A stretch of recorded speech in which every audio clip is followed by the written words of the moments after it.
किसी भी देश का भविष्य उनके छात्रों पर निर्भर होता है। अगर उनके छात्रों के लिए शिक्षा की व्यवस्था ही ठीक ना हो तो वो देश उज्जवल कैसे बनेगा।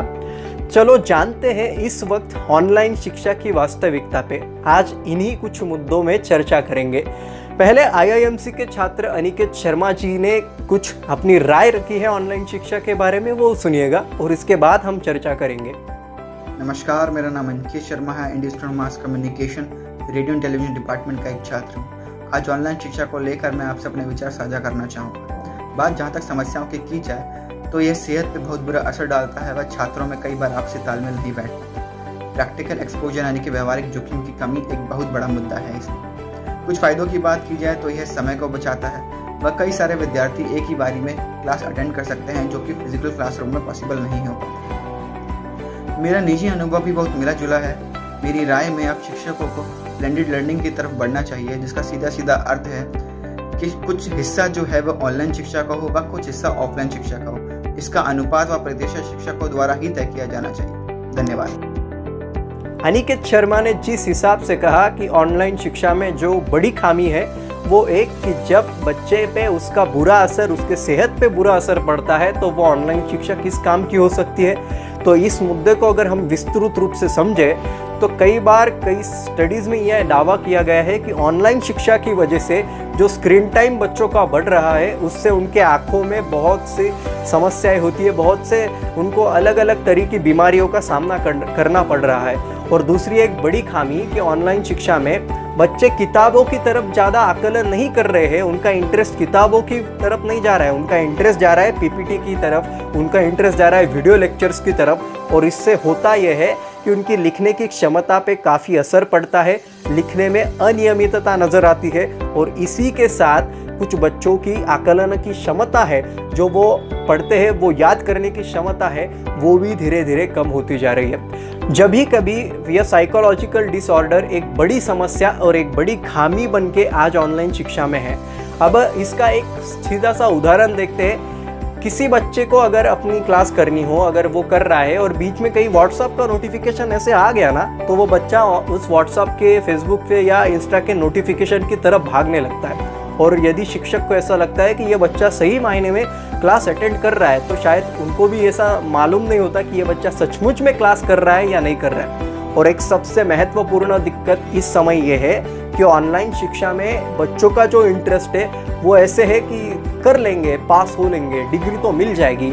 और इसमें से कैजुअलनेस ये सबसे बड़ी मुझे खामी लगती है कि विद्यार्थियों में कि ये डिग्री तो हमें मिलने ही मिलने हैं, ऑनलाइन आ जाए या कैसे भी आ जाए, डिग्री तो हमें आनी ही है। इससे ये होता है कि बच्चों को शिक्षा का महत्व पता नहीं चल रहा है। किताबों की तरफ वो, जैसे मैंने पिछली बार कहा कि किताबों की तरफ उनका ध्यान नहीं है, इंटरेस्ट नहीं बढ़ रहा है। और साथ ही में ऑनलाइन शिक्षा में आपकी जो साइकी है वो बदल रही है। ये ऐसी हो रही है कि आपका ध्यान फिजिकल एक्टिविटीज़ में नहीं जाता। जब भी किसी इंसान का शरीर ही अच्छा ना हो तो उसका मन कैसे अच्छा होगा। ऐसे ही ऑनलाइन शिक्षा में बच्चे एक ही कमरे में बंद रहते हैं। इसी के कारण उनके मानसिक तौर पे मानसिक तनाव बहुत बढ़ता है। और शायद कई बार पेरेंट्स के साथ उनका कम्युनिकेशन अच्छा ना हो तो वो बच्चा शायद लंबी रेस का घोड़ा तो नहीं बन सकता। वो क्या किताबें पढ़ेगा, वो बेसिक कंसेप्ट्स कैसे पढ़ेगा। ये सभी प्रैक्टिकल बेस्ड अप्रोच है। और इनमें से सबसे बड़ी खामी यह है कि हमने जो कहा था कि एक्सेस कि जो 27% बच्चे आज भारत में हैं कि जो केंद्रीय विद्यालयों में सीखते, जैसे कि सीबीएसई में सीखते हैं और जैसे कि स्टेट बोर्ड्स के बच्चे हैं, लगभग 30% तक बच्चों तक एक्सेस ही नहीं हो पा रहा है। मतलब लैपटॉप, मोबाइल्स यही नहीं है तो वो बच्चे पिछले 1.5 साल से कैसे सीख रहे हैं। अगर हमने सही मायनों में देखा कि इन बच्चों का सीखना, पढ़ना कैसे चल रहा है तो किसी को कुछ पता नहीं है। कई अर्बन ट्राइब से, कई बार आप किसी ग्रामीण इलाकों में जाओगे तो आपको पता चलेगा कि यार वास्तविकता में ऑनलाइन शिक्षा इन बच्चों तक पहुंच ही नहीं रही है। मतलब शिक्षा पे सबका अधिकार होता है, लेकिन इसी शिक्षा के लिए कितनी बड़ी असमानता भारत में देखने को मिलती है ये आप देख सकते हैं। कई रिपोर्ट्स का तो ये भी दावा है कि 27% बच्चों को स्कूल के लिए ऑनलाइन शिक्षा क्या है यही पता नहीं है। फिर अभी भविष्य सुधारना हो तो ऐसे ही कॉरपोरेट शक्तियों से मिलके, कंपनियों से मिलके बच्चों को अगर जुड़ा जाए तो शायद ये ऑनलाइन शिक्षा उनके लिए एक अच्छा माध्यम बन सकता है, एक टूल बन सकता है। जैसे कि अनिकेत ने बताया था अपने वीडियो में कि एक सॉल्यूशन और भी हो सकता है कि दोनों तरीके से आप सिखाया जाए, एक फिजिकली और दूसरा ऑनलाइन, मतलब दोनों एक साथ साथ चल सकते हैं और इसके साथ उनकी सेहत अच्छी रहेगी, मानसिक तनाव से वो मुक्त हो सकते हैं क्योंकि वो बच्चों से मिलेंगे, बच्चों से बातें करेंगे, चर्चा करेंगे, कुछ नए आइडियाज़ पे वर्क करेंगे।